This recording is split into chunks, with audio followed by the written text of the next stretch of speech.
আমার 200 টাকা দিও। কালকে না তোমার কাছে আমি 210 টাকা লাগছে দিলাম।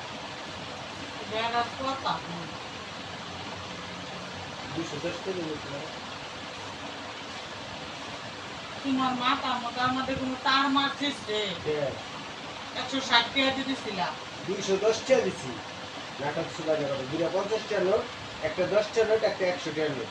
নাটক সুদা কত কি কইছিস তুই আগে নি বলি যে 110 টাকা 50 টাকা রূপারে দিছিলাম না। হ্যাঁ আজকে সকালে। সকালে আসেন দিছি কালকে দিছি। কালকে না তো আজকে সকালে 50 টাকা দিছি। বাবা আমাদেরকে টাকা দিছে। তাহলে তার 210 টাকা দিছি। আমার দেখো।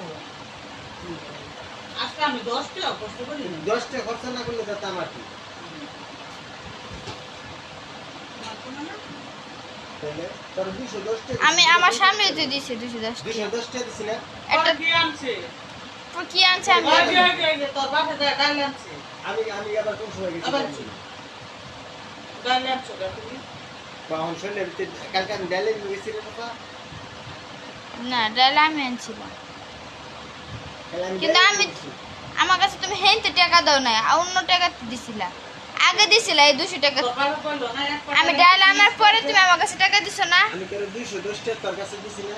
হয়তো কিন্তু আমি দোকান তারপরে দিছো না, তুমি 210 টাকা দাও। আমি এটা কই আমি এর 210 টাকা আমি বাবা ওটা আমি তালার তলে রেখে দিছিলাম, পরে তোমায় দিছি। আর আমার অন্য টাকা দিয়ে আমি ডাল নিয়ে আইছি। আজকে আমি একটা কিলো কিনা খাইছিলাম। খাবার না খাওয়া আমি রূপার সামনে তোমার 210 টাকা দিচ্ছি, একটা 10 টাকা নোট, দুইটা 50 টাকা নোট, একটা 100 টাকা নোট। এনতে 50 টাকা আমার সকালে দিয়ে গেছে, ওইটি কিনার লেগে মেরে দেন। আমি সকালবেলা পাইছি 160 টাকা। 60 টাকা 50 টাকা রূপার হাতে দিছি যে তোরা দুটা ডিম না খাইস আর শ্যাম্পু আনি। এই যে আর 110 টাকা আমার। আর 50 টাকা কো? এরার পরে তাহলে তুমি দেখবি সব নিলাম। আমার তো হিসেব মিলে নিতে পারে আর এই যে আমার